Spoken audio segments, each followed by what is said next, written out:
Now, the tricky part about all of this is that really realistic pricing does vary quite a bit, and that when I initially set out to do this video, both the desktop and the laptop were priced very competitively, right around $1,500.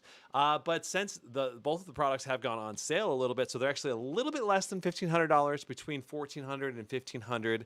This is not a sponsored review. LYTE Technology does not get to preview this or tell me what to say at all. This is going to be completely upfront.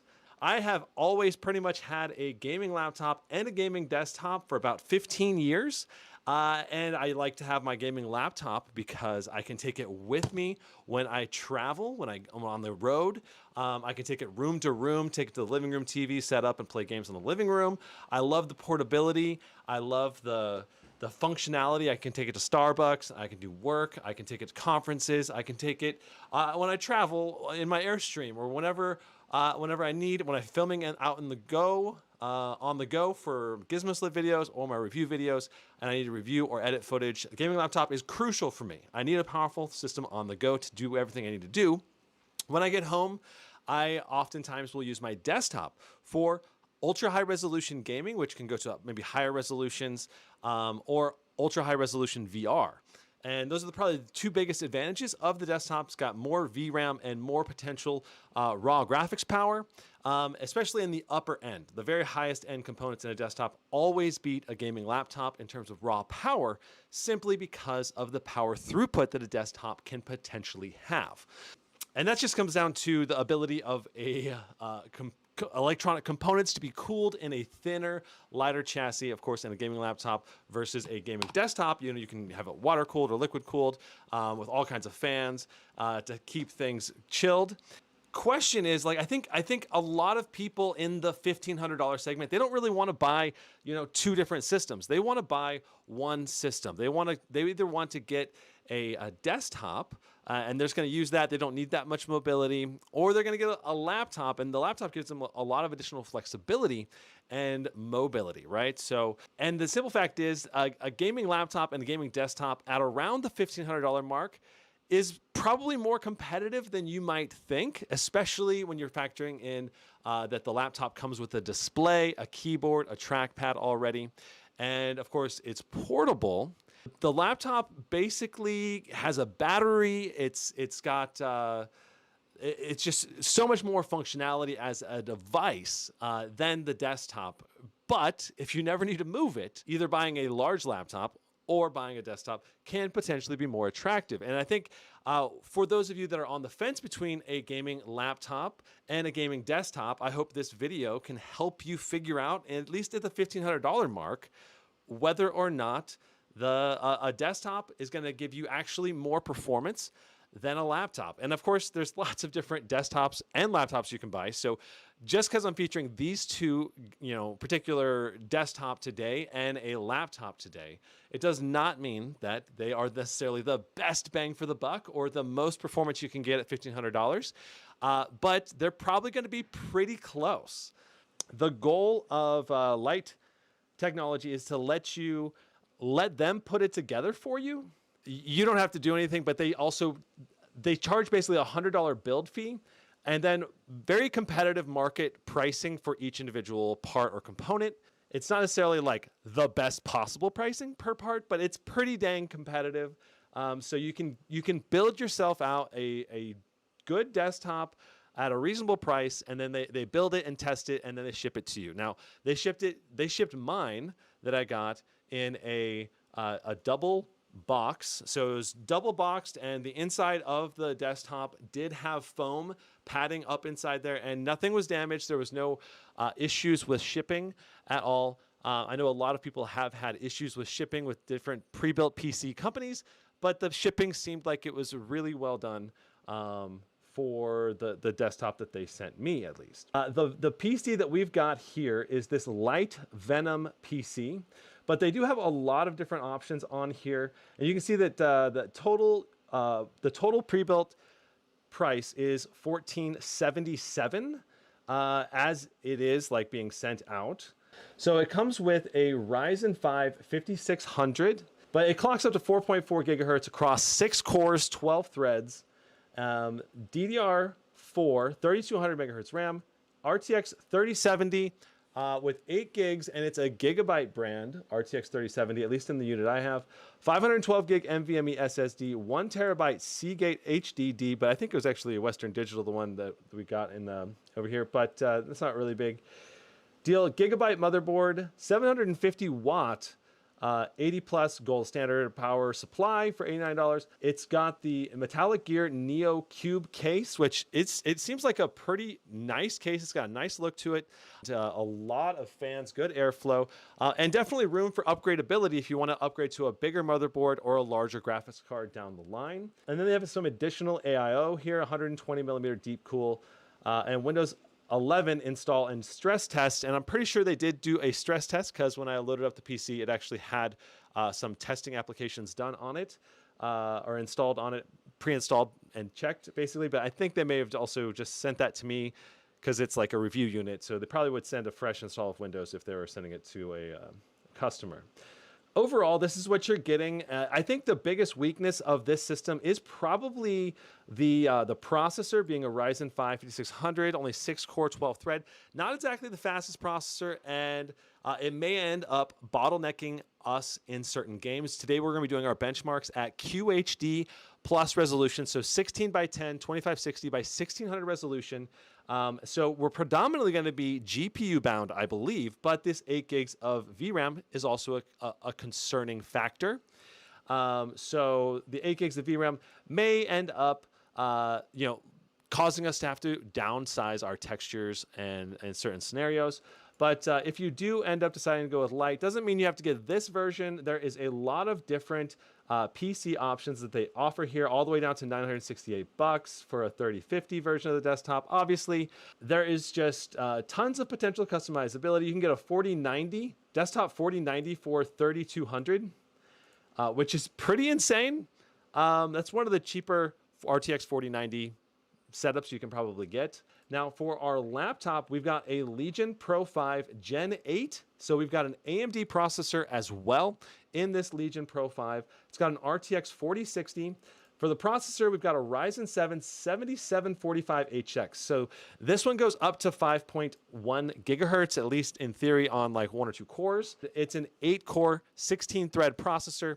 And so we got 2 more cores in our laptops, which should give us substantial performance gains. In addition, it's newer generation, right? So newer generation, we got newer processing, better processing, nanometer technology in here, and upgraded architecture. I believe a larger cache that should help provide a bit better CPU bottlenecked performance in some of games, especially at 1080p resolution or esports titles. This laptop does come with a 2560 by 1600 laptop display, 165 hertz LED. The display is quite nice for the money at $1,500 because it is that QHD plus 1600p resolution display, and it is fairly bright and it's reasonable color gamut, all things considered. Now, so desktop is right here.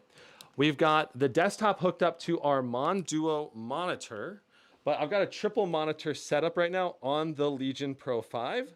And I've got a link to that Monduo as well down below. It's not affiliated, but they did send the Monduo out for me, and I thought I could use it today and kind of show you it at the same time. It hooks onto the laptop display with this little kind of clip around the display, and then these two swing in, basically. You can't close the laptop with it still on there. You have to take it off, but they'll swing in and close to be about the size of a laptop themselves.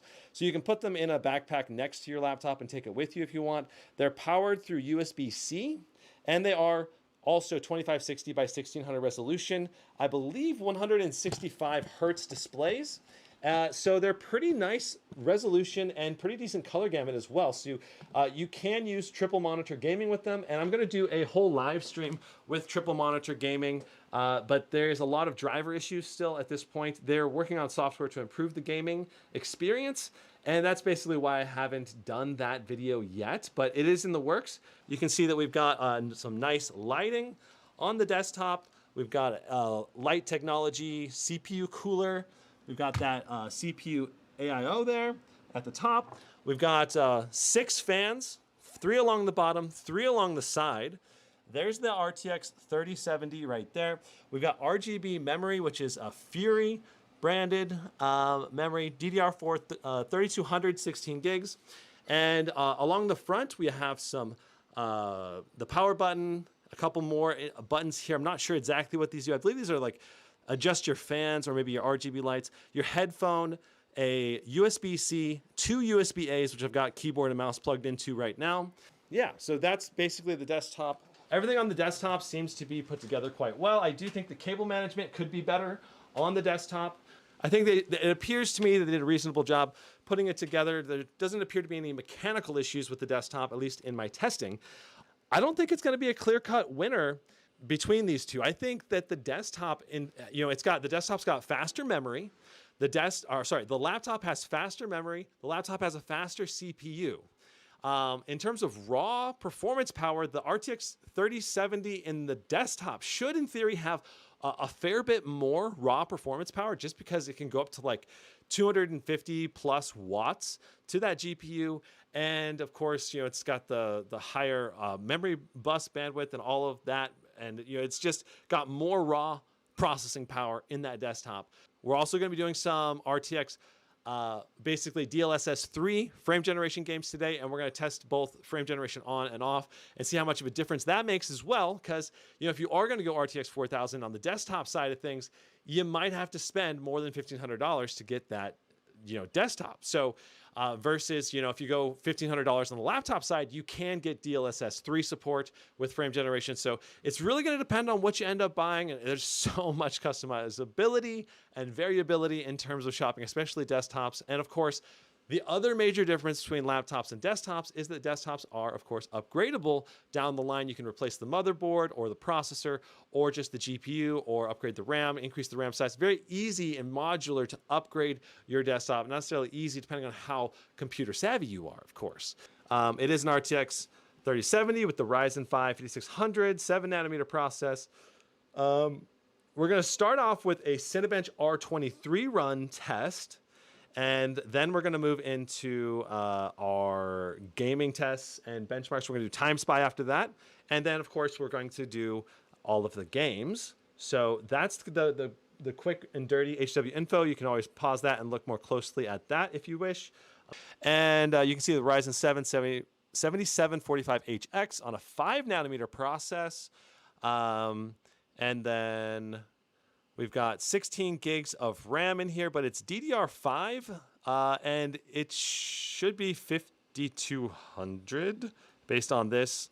So in terms of clock speed on the RAM, and yeah, so RTX 4070 should say 4070 somewhere over here, right? But it's just giving us the actual model number. It is an RTX 4070. Cool. So let's go ahead and get into Cinebench R23 next. So let's go ahead and go up to Cinebench R23. It's in performance mode. That's good. That's what we're looking for. And right now, we're going to take off the GPU overclock feature here, because we do not have the 3070 overclocked at all. So that way it'll be a little bit more fair. So we're in the high performance mode for the Legion Pro 5, which is the key here. And so let's go ahead and do a R23 test. And we're going to primarily be looking at like what kind of temperatures we're hitting, what kind of clock speeds we're hitting, what kind of package power we're pulling. The laptop's already done at 17,997. So about 18,000 total for the laptop. You can see that we did max out our temperatures here at 100 degrees Celsius, which I believe is going to be pretty typical of this Ryzen chip. It runs hot, but it runs fast. I do kind of want to repaste this still. I haven't done it yet. We did run into some hot temperatures on this chip, in particular on like this Core 7 at 99 degrees right here, Core 3 at 95 right there, Core 5. So it's like the odd cores are several degrees warmer than the even cores. So it makes me wonder if we actually have a bad pace job on this Legion Pro 5, or maybe, I guess, uneven pressure maybe. So the desktop got 10,801. That shows you the power of having more cores and obviously updated architecture. So basically the laptop is faster for sure in the CPU department. So that's something to keep in mind. Now, that doesn't always necessarily translate into gaming performance, and this is definitely going to be a gaming performance focused review. And while we've got this Cinebench R23 running, let's take a look at this desktop's performance as well as the temperatures. So right now it's doing 4.25 gigahertz across all of the cores. It's hitting that consistent and nice and steady, which is great to see. We are at only 57 degrees, 53 for our core temps, 58 on our CPU package. That is phenomenal temps. Obviously, we're only pulling 77 watts of power through this GPU or through the CPU, which is really not that much. It's enough for 6 cores, 12 threads, obviously, right? We're doing 93, 94 watts right now here on the Legion, and 92 watts. So the laptop is pulling higher wattage, even though it is thermal throttling at that wattage. Many of the laptops these days can go to much higher wattage. We're seeing like 135 plus wattage, like 155, peaking at like 200 watts in some of these laptops this year. Not sustained. Sustained is more like 135 to like 145 for a lot of the top end laptops. Overall, our multi-core performance is going to be about 70% faster in the laptop. Okay, so about 7,000 more points, over 10,000. That's obviously going to be about in the 70%-ish range between these two laptops in terms of just if you were to render videos or whatever on a primarily CPU bound scenario. Now, we are doing single-threaded performance, so this is not going to be nearly as focused on overall like temps or like power throughput, because a single core does not take that much performance. So you can see the desktop here doing 4.45 gigahertz on a single core at a time, and the laptop doing 5.1 gigahertz. Looks like across multiple cores, but it's really a really light load, so it's not really doing 5.1 on all of the cores. It's just whichever core is actually being used to process everything. The temperatures on the laptop in single core mode is much better here, 70 degrees Celsius, which is excellent. It's only pulling 38 watts of power through that CPU right now. And over here on the desktop, we're doing 39 watts of power. So almost the same, 38 watts of power, which is interesting. That's pretty interesting that we're pulling very similar in our single core load. 1,830 points for the Legion Pro 5. And that's obviously a pretty dang good score for a single-threaded performance. 1,441, which is obviously very good. 400-point difference or 390-point difference between these two. So yeah, let's calculate that up real quick. So it's a 26.9% improvement to single-threaded performance, which is basically right in line with what I was thinking it was going to be. All right, we're going to move into Timespy now. Basically, the type of performance you should be able to expect in raw GPU-bound games, where the CPU is basically out of the picture. Both of the laptop and the desktop are running at the same driver version at 535.98. Taking a look at our CPU, GPU performance and everything. So our initial temperatures, well, let's just look at power limits first. 109 watts of power to the RTX 4060 here on the left, 63 degrees right now on that 4060. Our CPU is only 66 degrees, which is very good. 37 watts of power to that CPU. On the right side here, 260 watts of power to the GPU. 100% GPU utilization, 64, 65 degrees right there on the GPU. So we're getting good GPU temperatures as well. Our CPU temperatures are very low at 38 degrees. You know, we've got that dedicated CPU cooler. It seems to be doing a great job keeping that CPU extra cool. Now, in a laptop, CPUs tend to get quite a bit warmer simply because the CPU and GPU tend to share heat pipes. And when you have shared heat pipes, that almost always means that when one of the components, like the GPU is under load or the CPU is under load, it's naturally going to want to heat up the other component. So like the other CPU or GPU. And in a desktop, you don't really have that problem unless there's not enough ambient air being sucked into the desktop, and it's getting too hot inside the case. As long as the case has good enough airflow, then the GPU and CPU typically have very independent temperatures between the two of them. During the graphics tests there, we were getting more FPS on the RTX 3070, which makes sense. It's a desktop card. It's a higher power limit, and it's got a lot of advantages inside of the GPU specs. So right now we're pulling 77 watts of power to the CPU, doing 4.8 gigahertz and 100 degrees Celsius on that CPU. So we're slamming that CPU on the laptop. 10,968 for our GPU score, 11,373 for our CPU score.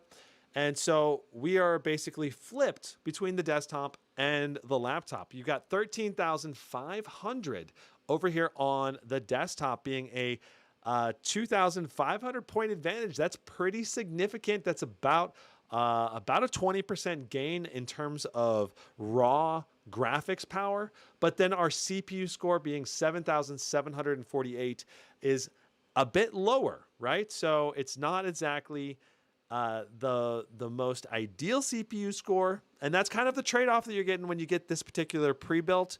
Your CPU bound games are probably going to suffer a little bit based on this score. Simply because it's a 6-core 12-thread part that doesn't go to as high a clock speed as some of the higher end CPUs. We can go ahead and just do Speedway since we have Speedway installed on both. This is another test that really focuses on camera and lighting. This one's going to be interesting to see the performance because it's like a difference between the Ada Lovelace architecture and the older RTX 3000 series architecture. Right now, it's looking like we're getting 29 FPS here on the Legion, 37 on the RTX 3070. So that's still about a 20% gain in terms of performance.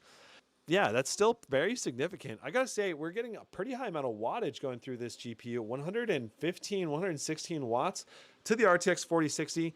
That's a little bit higher than it was in Timespy, and a little bit higher than you typically see as well for an RTX 4060 laptop. Most of the time, it's not running that high. I'm guessing it's because it's so much ray tracing going on in these scenes. 2,711 for the Speedway, and 3,423 for the RTX 3060. So that's is that more than 20%? A little bit more than 20% gain in terms of performance. So like 25% approximately, I think. All right, 2560 by 1600. There we go. All right, very good. All right, so we're gonna try Ray Tracing Ultra as our preset, and we're gonna do DLSS 2 quality on both of the laptops. And we're gonna start out with no frame generation on either laptop, and then we'll test again. Ray Tracing Ultra quality, no frame gen. Okay, so no frame generation. This is a identical settings test.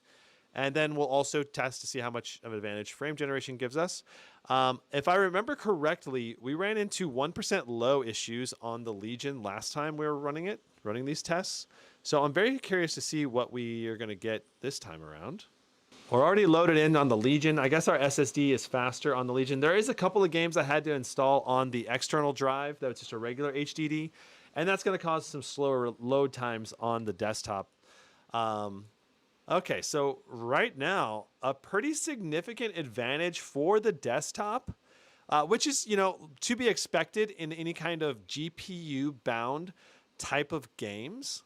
I gotta say, our 1% low so far on the desktop is also vastly superior, right? So I want to also start keeping score of which laptop is winning, all right, and which desktop is winning. So far we have tested, we're going to count Cinebench R23, multi-core and single-core as 2 tests, and then Speedway and Timespy as each a test. So we are currently, I guess we should do CPU score and GPU score separately on Timespy as well. So basically right now we are 3 for the laptop because it won all of the CPU tests so far, and 2 wins for the desktop. And after this is going to be another win for the desktop. I'm pretty sure we got 35.98 FPS here on the laptop, and we got 45.21. And on top of that, our 1% lows were much better on the desktop as well, which is interesting to me. Why are the 1% lows so massively better when both of the systems have 8 gigs of VRAM? We need to do one of these tests with frame generation on before we change anything else, right? We need to rerun the benchmark with frame generation enabled and see if the laptop can make up the difference. Of course, it's raw, real frames versus some of the frames on the laptop are going to be AI generated frames, so they're not going to be quite as good. It still massively impacts gameplay smoothness. That said, if the 1% lows are still like much better on the desktop, then I think that's still a win for the desktop, even if frame generation gives us a huge lead in terms of average FPS.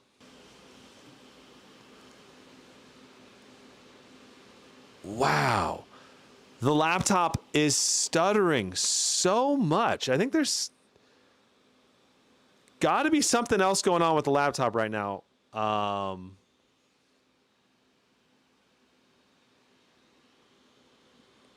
The GPU wattage dropping down to like 20 or 30, which makes me think that we maybe are.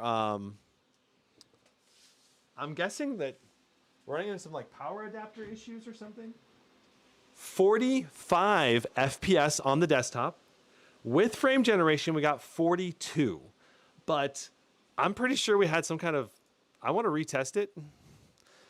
Because I think we were running into some power loss issues or something along those lines.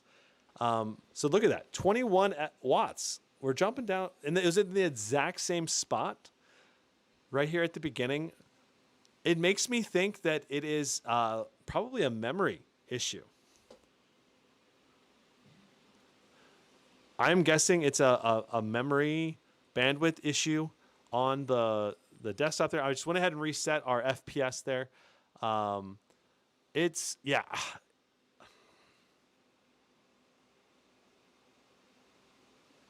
I mean, that to me does seem like the power adapter is going in and out because it is dropping wattage a lot. I don't think that that's just the memory bandwidth right there. I don't think that's I don't think we're being VRAM limited right there. That's not the only cause of that. It should not be dropping down to 20 watts of power. So something else is going on there. I don't know what. It makes me want to restart the Legion and like redo this test though, because it's basically not a good test. So we're gonna go ahead and restart. But those are really hefty drops. It could be just VRAM. Like it is possible that it's just the VRAM doing that. But man, it is insane. You know, like the interesting part to me is if it is the VRAM causing these crazy dips, like the RTX 3070 has the same VRAM and we're running the exact same settings. So why aren't we seeing the same types of 1% low stutters on the RTX 3070 desktop? You know? Like right now, the laptop appears to be getting higher FPS. You think frame generation requires extra VRAM? It's possible, you know. That may be true. I don't know. That's an interesting observation or interesting thought. You know, in the first pass we did, it didn't seem to stutter nearly as much, and that's with frame generation off. Or at least it didn't have those hefty drops. So 52 this time. So the laptop won in terms of like the laptop won in one sense, but all right, so let's drop the resolution. We'll do 1080p and we're going to do it with no ray tracing. We're going to go to ultra, frame generation on. All right, so this is how someone would, you know, potentially play this at 1080p resolution. So the desktop doing 109. Ooh, it's close. The laptop doing 125. So far, the laptop not stuttering or chugging at all. So that's a good sign. Our VRAM both doing about 6.6 gigs. The 4090 needs a little bit more VRAM, not by much, but like 150 more VRAM or 100 more. And that may be the frame gen. I don't know. The FPS average looks like the laptop is doing about 10 to 12 more FPS so far, which is really interesting. So I would attribute the first two tests we did in Cyberpunk to the desktop wins. This one is going to be a laptop win, which puts the laptop at 4 wins, desktop at 3 wins overall. So we're 4-3. It's a pretty clear win for the laptop in this scenario. The gaming experience has higher 1% lows on the laptop and a higher average FPS, about 15 more. So, and this also may be related to our CPUs being better on the desktop, or sorry, on the laptop, because the Legion 5 has a better CPU, right? So we're gonna go to quality, DLSS on quality. We're going to the Ultra preset, 2560 by 1600. Very nice. Wow, it's close. Okay, so quick examination. We are only pulling 200 watts on the GPU. GPU utilization is at 100%. I believe that's GPU utilization, or maybe that's GPU. I'm not sure which one is which. There's 2 percentages there. I need to double check on an Afterburner which one's which. The CPU, 55 degrees on the desktop, which is excellent. 4.4 gigahertz, basically meaning that we're using a single core primarily. 64 watts of power to that CPU. And of course, since a desktop has independent coolers for your desktop and laptop, or sorry, for your CPU and GPU, our temperatures are very good on the CPU. Taking a look at our Legion, we got 90 watts of power to that GPU, 100% GPU utilization. 96 degrees, 97 degrees on that CPU, very spicy. 63 watts of power to that CPU, which is very similar, right? Now, laptop CPUs, they were designed to hit that 100 degrees Celsius all the time. It's not a big deal, but it is spicy, and you can have reduced performance. For example, if you're a warmer environment, it's going to throttle you sooner, and you might lose some FPS or something, But I have had the average running now for about a minute here in Dead Space, and we are averaging 65 FPS here on the Legion, 74 FPS over here on the RTX 3070. So we have another win for the desktop, bringing us up to 4 versus 4. So here again, the desktop's doing about 10 FPS more. It's not as big as of a difference as what we saw in Timespy, and that may be our CPU, right? Our CPU differences in the laptop are kind of helping make up for a little bit of the weaker GPU, but still, it's a noticeable performance difference, especially with our 1% lows right now. Our 1% lows are pretty noticeably better on the desktop. All right, so 63 FPS for the laptop, 72 FPS for the desktop, a 9 FPS difference at 64 FPS. Isn't that about a 17 FPS gain for the desktop in this game?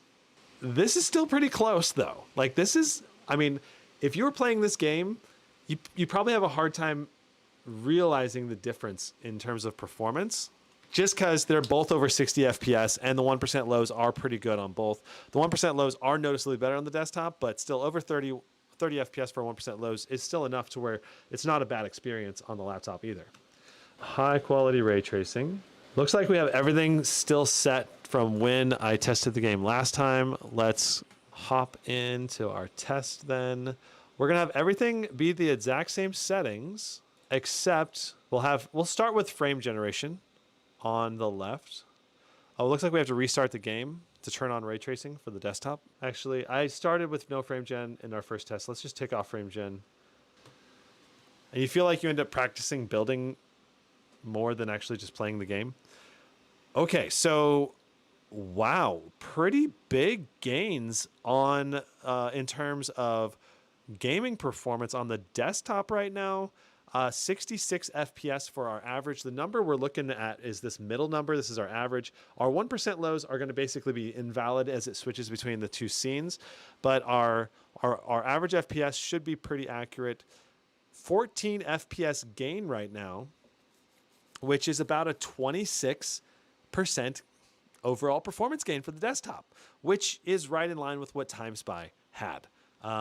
So in terms of our expected performance, this is basically a really great example of what you'd expect when you're playing a game. If you didn't have frame generation and you're GPU bound, I think this is going to be right in line with the rough range of performance that you're going to have between these two.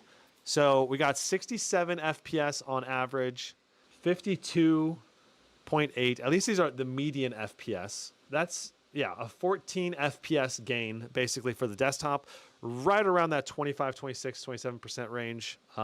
Let's go ahead and back out. And so that's another win for the desktop. That brings the desktop up to 5, laptops at 4 right now.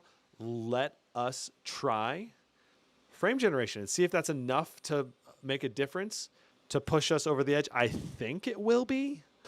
Okay, so wow, it's actually pretty close, but the laptop is having a slight lead, 74 FPS versus 72, 68 now.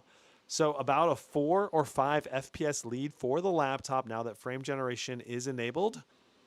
So the laptop cementing a bit more of a lead now, 7 FPS on average more than the desktop.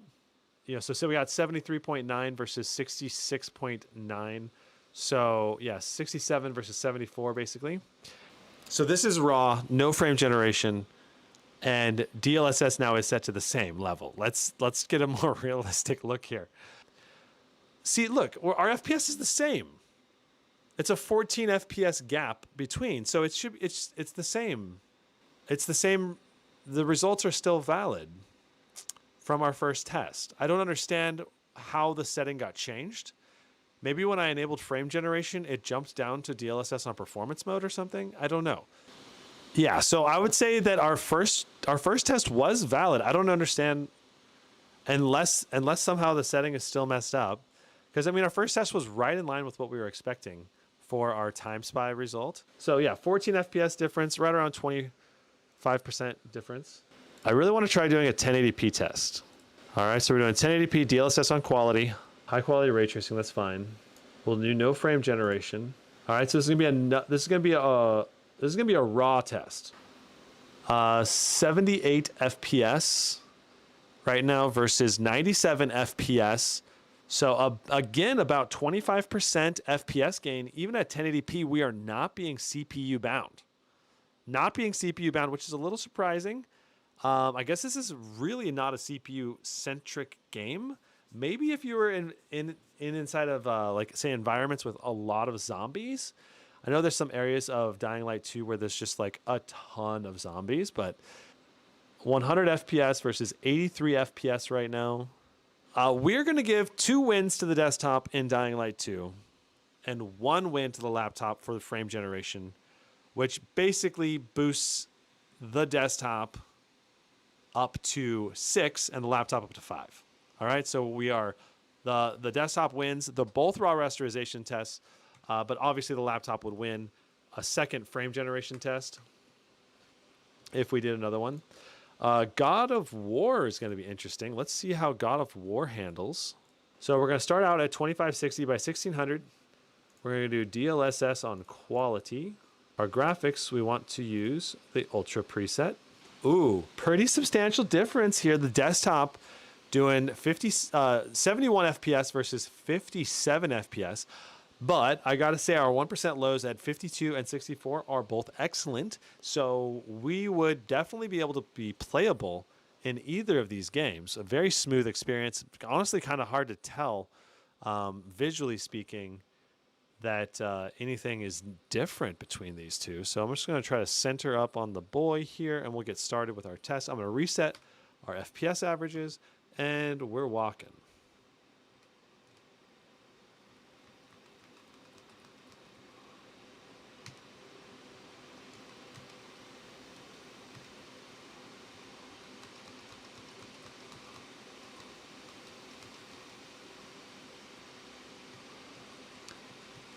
So we made it to the river. We're going to stop and pause. 62 FPS on the laptop, 77 on the desktop. So the desktop gets another win. Seven wins for the desktop, 5 wins for the laptop. So the desktop is ahead 2 right now. We're going to switch to 1080p resolution and see if that's enough. So God of War tends to be a very GPU bound game, and that's really kind of showing through in this test that even at 1080p, the desktop is maintaining its lead. But I gotta say, the gaming experience on both the desktop and the laptop would be very, very good. 85 FPS right now we're averaging on the desktop, 67 on the laptop. And our 1% lows have been consistently awesome on the desktop as well. That has been very, very good. Boom, we have started our FPS count. Let's go ahead and run forward.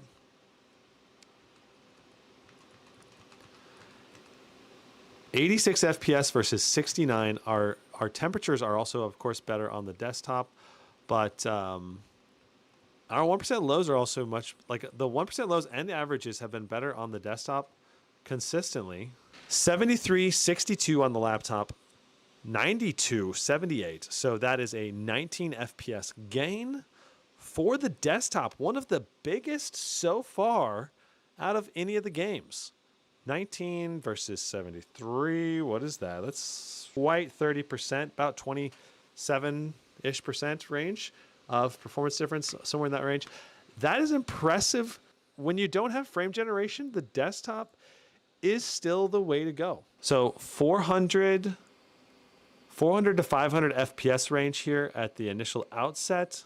Going through the smoke, let's see how low we go. All the way down to 63 FPS in the low there. So definitely super, super dippy. You know, some of the newer CPUs are able to keep the FPS into like the 90s, like the new i9 13980HX. Going through the smoke again, down into the 60. I think I saw 60 exactly going through that smoke. So pretty interesting.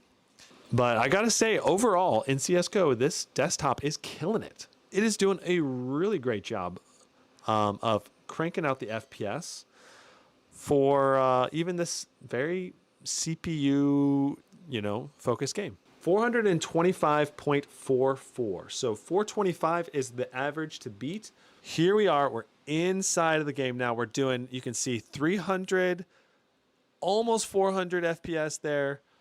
It looks like the desktop's going to win, even in CSGO. It's just interesting. Honestly, I was expecting us to do a little bit better in CSGO, but maybe we're more GPU bound than we thought. I guess in a sense, I could give the win to the laptop if the laptop does not get as low for when we go through the smoke. But right now, we're about to go through the smoke right here. Almost 400 FPS, 80, 60, 50, 48. Oh, man.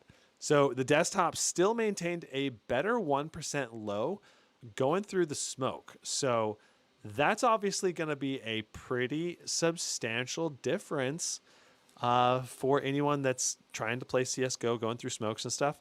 Generally speaking, this game is still going to play great on either laptop or desktop, which is the key, I guess I would probably be thinking about, is that like if they're both going to average way more than the actual refresh rate of the laptop display 98% of the time, it really doesn't matter that much. But you're still gonna have a great gaming experience with either system, and the laptop will obviously be more portable, though less upgradable. So trade-offs. So 323 versus 425. About 100 FPS gain on the desktop in CSGO. That is a huge gain. Actually, bigger gain than I thought it was going to be. Wow. So we're going to do exclusive full screen, 1600p, RTX, DLSS quality. Graphics is going to be highest. Ray tracing is on ultra. The laptop doing 83 FPS versus 97 FPS on the desktop. Nice gains for the desktop in terms of performance. Our 1% lows are almost exactly the same at 69 FPS. Right now we're averaging overall 75 FPS on the laptop, 87 on the desktop. So 12 FPS gain. It's a little bit smaller of a gap now than the initial start of the test, which is interesting. All right, so 80 FPS on the laptop on average, 95 FPS on the desktop. This is at QHD resolution, which is going to favor the desktop. All right, so we're going to drop it down to 1080p. Wow, it's a lot closer. Less than 10% difference, at least initially there. The desktop still being in the lead, though. The desktop pulling a little bit higher wattage to that CPU, though the clock speed on the laptop is higher. Looks like the laptop CPU and memory speed is not enough to make up the difference here. Maybe if we were testing on low, I don't know, but we'll see. So right now, about a 10 to 12% performance difference at 1080p between these two, which is, it's obviously closing the gap, right, between the desktop and laptop. Right now, it's only about a 10 FPS difference between the laptop and the desktop. I think it's going to get a little bit bigger by the end, just because of the way that everything's timed right now. Kind of FPS kind of spikes up there for a little bit, but still very close result. Only about a 10% difference so far at 1080p. 121 FPS at 1080p for the laptop, 130 for the desktop. So the desktop still has enough of a lead, but clearly it's less of a lead now. Only about a 7 or 8% advantage to the desktop at 1080p. That lead shrunk quite a bit as we became more CPU and memory bound. 2560 by 1600, quality for our upscale, frame rate uncapped, frame generation enabled. Well, we'll disable frame generation initially here. Everything's going to be on ultra except textures on low. Ray tracing is going to be enabled. Hogsmeade, let's go ahead and do our running around here, initial test. And so this Hogsmeade area of the game is like the most difficult area of the game to run, pretty much. And it usually has a lot of textures and kind of stuttering with all the NPCs. So it's very heavy on your CPU. Notice that we're very CPU bound with only 57, 50, 71, 88% of GPU utilization. And our 1% lows are at 11, 12. It is quite a poor overall gaming experience.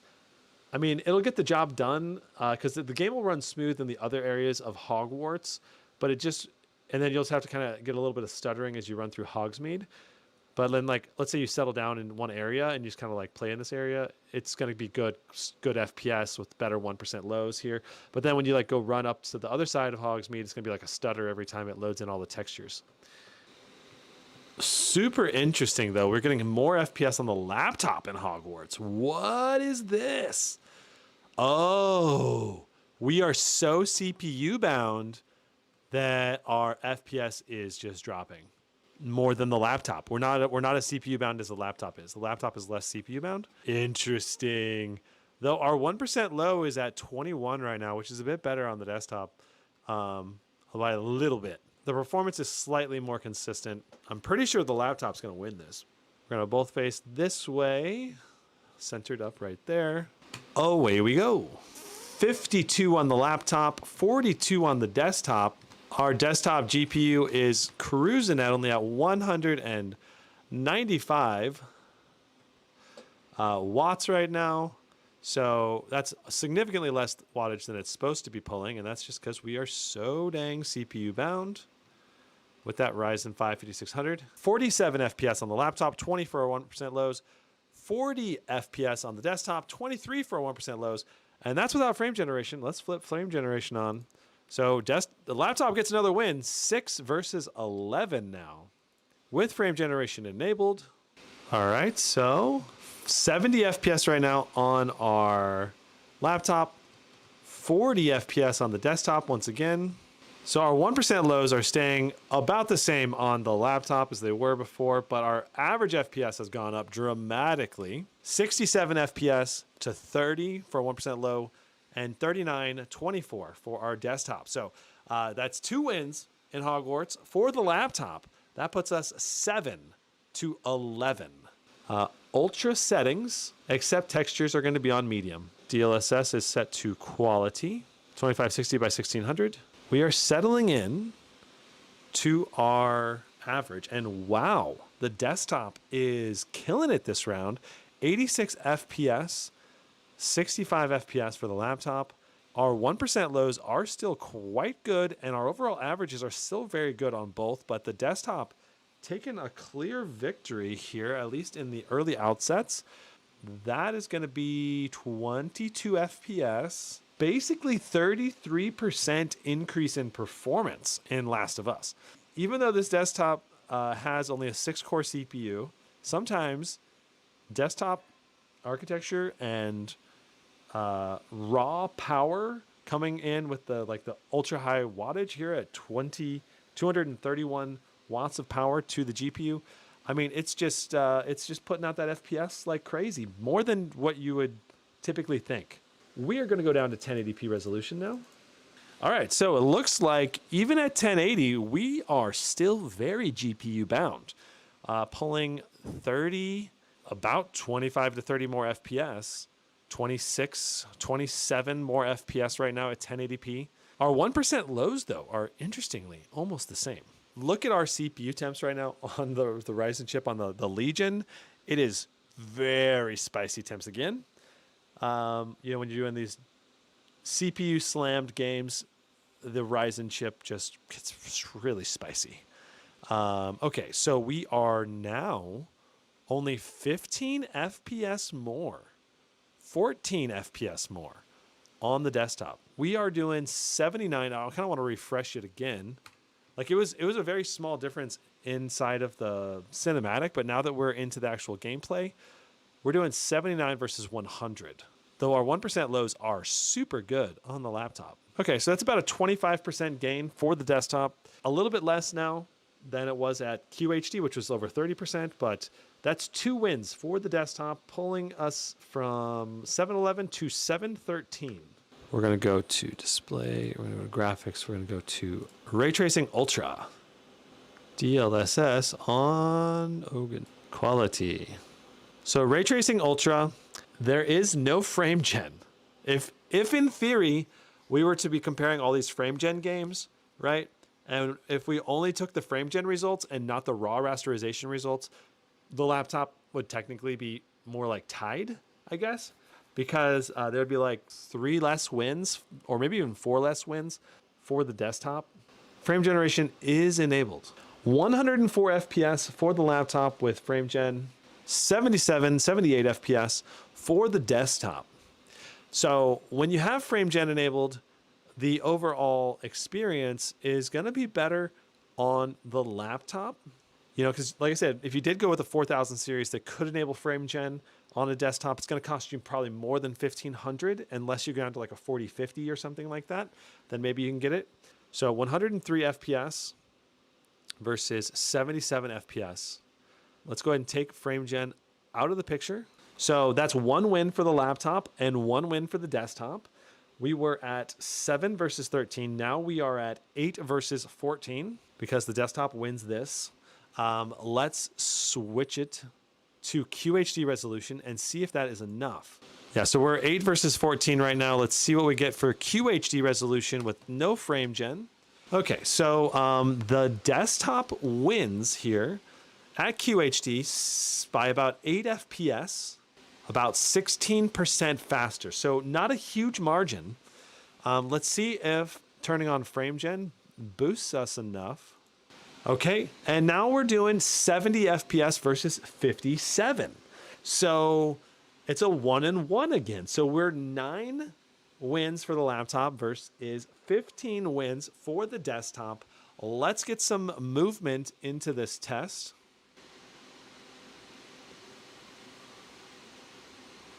It's interesting how long it took the laptop to load in all of those grass textures. Okay, all right. Laptop right now and desktop. I mean, Witcher 3 usually has a lot of stutters when you're loading into new areas, but this is a lot of stuttering going on. The laptop right there, a bit more than you typically would see. I'm just going to run with one of these for right now.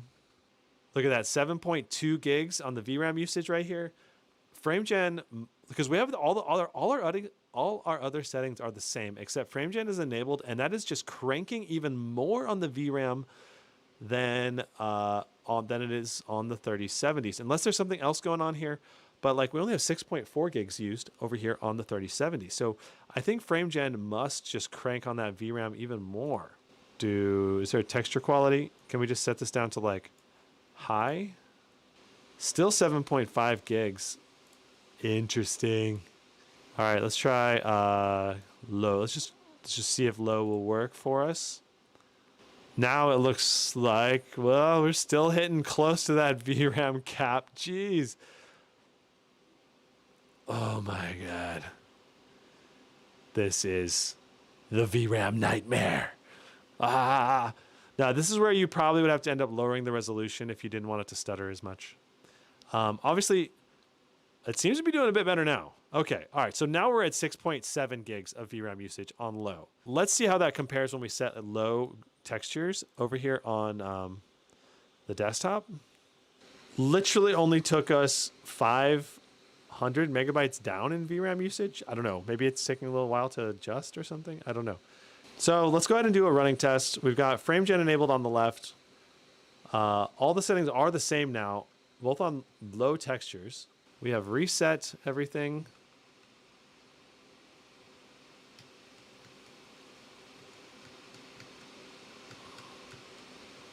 Oh man. Come on, we can make it. No, we didn't make it on one, and we totally did on the other. Okay, well, we were still winning on the laptop during that test, so there you go. We definitely still validated that. That's hilarious. Okay, there's your Witcher 3 test. We didn't get the whole thing completed, but it really wasn't going to be the same normal test anyway. All right, so the desktop won 15 versus 9 in terms of benchmark battle. I would say in GPU-bound games, where it was strictly GPU-bound, the most performance gain we saw was around 30 to 32%, somewhere in that range. And a couple of the titles like Last of Us was some of the biggest gains we saw. And then the biggest wins for the laptop was in terms of raw CPU performance, and multi-core was a big advantage for the laptop. Had additional cores, additional threads, and single core performance as well, at least theoretical single core performance. The temperatures on the laptop definitely getting very spicy, so maybe a bad CPU paste job could have impacted performance a little bit, but overall, I don't think it did too much. Overall, clearly, both the laptop and the desktop put out enough performance to really give you a great gaming experience if you're after either QHD gaming or full HD gaming, especially because then you don't run into as many VRAM limitations. Another really important thing to touch on is that because of the VRAM limitations, the 1% lows, it tends to stutter. The games tend to stutter a lot when it runs into that VRAM cap, when all the textures fill up that buffer, the VRAM buffer, the VRAM being video memory.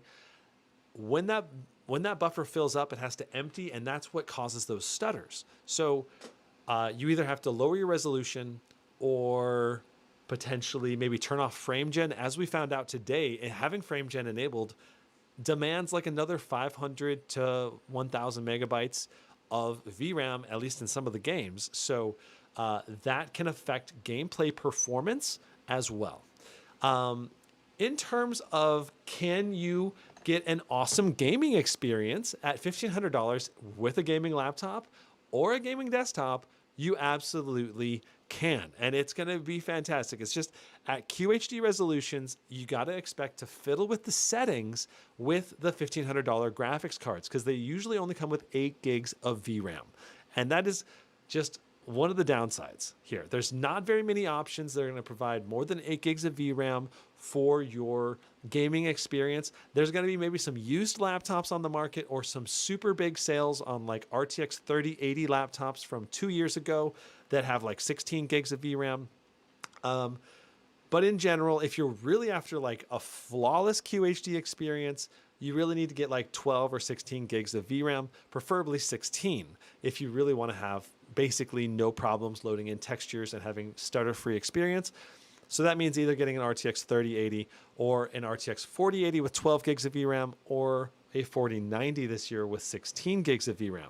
Thought that the Ryzen 5 5600 CPU in the desktop was going to struggle more in more titles, but it actually did just as good or better than the newer laptop CPU in the vast majority of titles, with the exception being Hogwarts and maybe Shadow of the Tomb Raider.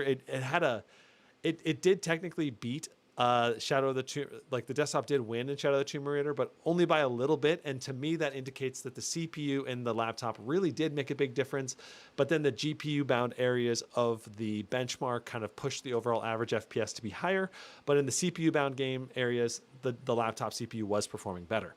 But in CSGO, for example, we did have higher lows on the desktop CPU and GPU. So overall, very impressed with the desktop's performance, the temperatures, the build. I know someone in chat had mentioned that they had problems with the LYTE technology as a pre-builder, and I just want to say that like every pre-builder out there is going to have negative reviews out there. As far as I know, LYTE Technology is a valid company that puts out a good product, to the best of my knowledge.